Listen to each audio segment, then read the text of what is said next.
Good morning and welcome to Ark and Dove Presbyterian Church in Odenton, Maryland. I'm Brian Boudreau, the clerk of session here at Ark and Dove, and your host in the lobby, the weekly program of the life and ministry of the church. Now, today we will be celebrating All Saints, and it is also a communion. So please take a moment to get your bread and fruit of the vine ready. As part of our Harvesting Generosity series, we will be talking to Mission Elder Lori Kronzer in just a few moments, but let's take a look at what's happening this week. Now, were you in the 9 o'clock service? I think I saw Linda Lewis earlier. Linda, if you're on chat, go ahead and say hi and let us know how it went. We will continue to gather at 9 o'clock indoors for the foreseeable future. Additionally, we will continue to have in-person sanctuary worship every Sunday at 10:30. So you have a 9 o'clock service and a 10:30 service. Now, masks are required indoors in the sanctuary just to ensure everybody's safety, especially that we have children in the area. We ask that you RSVP online to attend because seating is limited. The service for the 10:30 service is live streamed on YouTube, so you can check that out on YouTube or on our Facebook page. And Sunday school and godly play do continue every Sunday at 10:30, and it's just at the 10:30 service. So please register through the homepage at arkanddove.org, or you can register that Sunday morning. Now, youth group is canceled for tonight, but it does continue throughout the year. 6th through 8th graders will meet outside the church from 4 to 5 p.m., and then 9th through 12th graders from 5 to 6:30 p.m. So don't miss that. Now, our Outreach and Connections team is looking for volunteers to help set up or clean up after Sunday fellowship. We will have a snack table. So if you're interested in helping out, you can contact Nicole Howe. Don't forget, Logos is every Tuesday from 6 to 7 p.m. It's for kids grades pre-K through 5th grade. And if you have any questions, please contact Julie Devers and Jen Roman. The Christmas pageant this year is a go. Auditions for pre-K through high school are November 2nd and 9th, and rehearsals will be Tuesdays after Logos. So remember, Logos is from 6 to 7 p.m., so practice will be on Tuesdays at 7 p.m. If you're interested in doing the Christmas pageant or having your child do the Christmas pageant, please reach out to Christina Nelson and Abby Boudreau. The Christmas pageant takes place the Sunday before Christmas. So it won't be on Christmas Eve, but the Sunday before. So if you're going out of town, you can still be part of the Christmas pageant. Now, I look forward to talking to Christina and Abby next week about what we will be doing for the pageant. Also, I just want to remind everybody that there are lots of Christian Ed opportunities, not just this fall, but going into next year. You can find all of this in the archive. There's a QR code. Just take a picture of it, take it to a web page, and you can check that out. The Ark and Dove Book Club will meet on November 12th at 7 p.m. And the book that they're reading is The Bookwoman of Troublesome Creek by Kim Michelle Richardson. So get a hold of that and check that out. So this week in our series on harvesting generosity, I have with us the mission elder, Lori Kronzer, to talk about what her mission is doing and supporting the church and the community. So welcome, Lori. I'm glad you're with us today. Thanks, Brian. I'm happy to be here. So let's talk a little bit about the mission ministry that you're doing and sort of the ways that we are demonstrating our care and compassion in our community. Sure. Matthew 25, verses 31 to 46 calls all of us to actively engage in the world around us so our faith comes alive and we wake up to new possibilities. And as a Matthew 25 church, we're called to act boldly and compassionately to serve people who are hungry, oppressed, imprisoned, or poor. So that's kind of what guides us in our work in care and compassion here at Ark and Dove. We see in our bulletin and on our webpage, and you just mentioned right now, the Matthew 25 mission work. Can you describe just a little bit about when did we become a Matthew 25 church and what underpins that? I believe it was about a year ago, and a few of us on the mission team had noticed that the Presbyterian emails that we were getting kept mentioning Matthew 25. I was like, what is this? What is this? And so in looking into it a little bit more, we discovered that basically we are already doing most of what's involved in being a Matthew 25 church. And that is having a vital congregation, looking out for racial justice and social equity, and meeting the needs of the oppressed and the poor. And that's what we do already. So we applied to be a Matthew 25 church. And of course we were welcomed with open arms. So like you said, meeting the needs of the oppressed and the needy. And so we have a number of programs that we do to support that, that our giving from the church goes to support. Can you describe some of those that we participate in? Sure. In the mission budget, we have made provisions for meeting people's emergency needs for assistance. Like that would be if individuals called the church and said they were having a crisis financially and could they get some emergency help. As we've heard on the lobby in the past months about the Lighthouse organization that we are cooperating with. We work with Arundel House of Hope and their winter relief program, as well as one that we're all familiar with, I think, is the Christian Assistance Program, better known as CAP.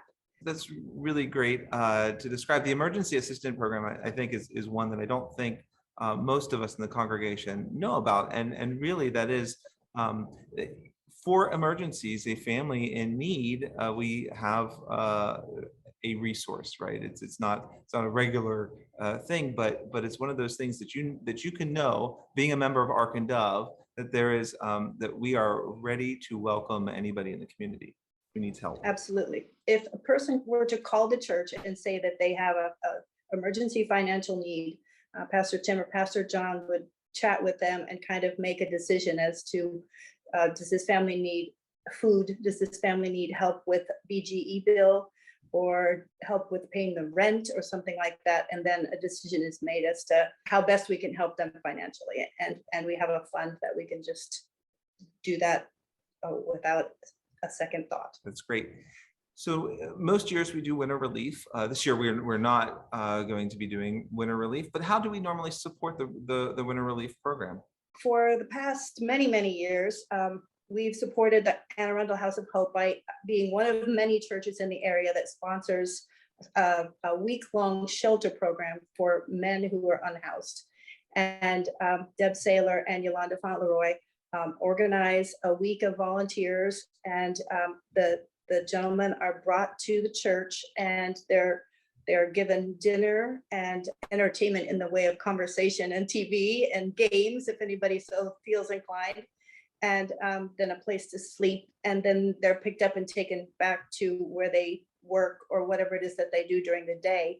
And then they're returned each evening.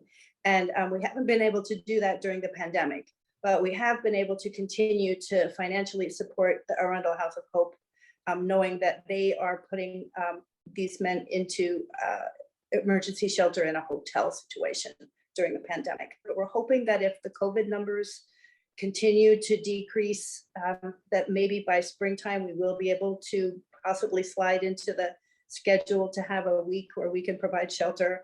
Usually the shelter program is the winter relief is October through April.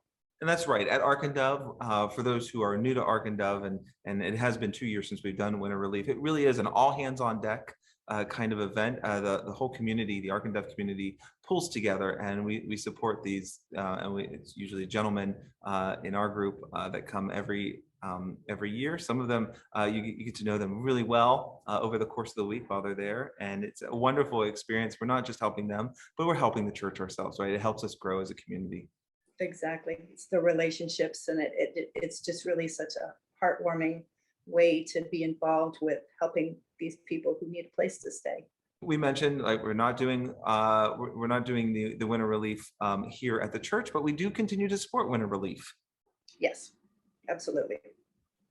So can we talk just a little bit about then what your mission needs in terms of support? Currently, we receive approximately 5% of the overall church budget, and we have been tasked with trying to make increases in the mission budget to the point where we are making we're budgeted 10% of the overall budget. But so what we've asked for the upcoming year is a 1% increase from 5% to 6% of the overall budget, and some ideas that we have for.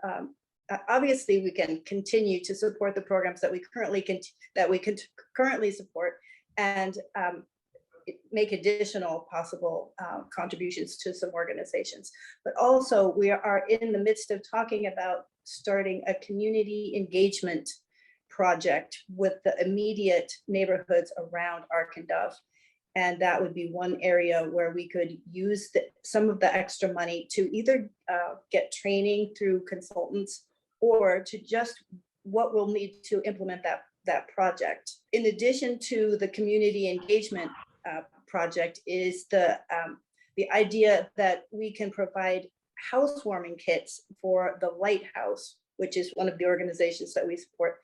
And the housewarming kits would go to people who are transitioning from temporary type of housing situations into a more permanent home, so that they can have some of the things that they might need. And it might be kitchenware, it might be towels, it might be all kinds of things that you might get for a housewarming gift. And they have a plan for how these kits come together, and that they would love to have us donate housewarming kits so that they can give these to people who are fortunate enough to be transitioning into permanent housing. Right. So that 1% increase that you're talking about, you already have plans for that. And it would allow us to even expand more of our mission. Exactly. Yes, that would be delightful. Now, the Ark and Dove community has been so generous over the years. There are lots of different ways that you can contribute to the mission efforts to support the Matthew 25 initiative. And it isn't always money. Sometimes it's time or talent. It might be a matter of putting together housewarming kits. So not just your giving, but also your hands to support Yes. the church. Time, talent, all of those ways that you could contribute. Yes. So we come with many gifts. Yes, absolutely. Well, Lori, I want to thank you so much for joining me today and to talk about these programs. I really enjoy every week when I get to interview folks about like the Lighthouse and Winter Relief, and that just really warms my heart that we at Ark and Dove are able to do this, and I love that you have even more plans for the mission ministry. So thank you so much for joining me today. Oh, you're very welcome. It's my pleasure. Thanks, Brian. And thank you to everyone out there for tuning in this week. It's a pleasure to come into your home or wherever you are. I just want to let you know that starting tomorrow, we will be sending out the Harvesting Generosity packets, which will include your pledge card. All you need to do is fill out the pledge card and send it back. You should be getting that sometime in the coming week. Now, everything we talked about can be found on the webpage or in the archive. October is almost over, so happy Halloween, but it's also Pastor Appreciation Month. So just one more time, I want to thank Pastor Tim and Pastor John for everything that they do for Ark and Dove and all the love that they put into this church. Stay safe, get vaccinated, get your booster if you can, and have a great week. Join us in the Zoom fellowship after the service. The live stream service will begin in a moment.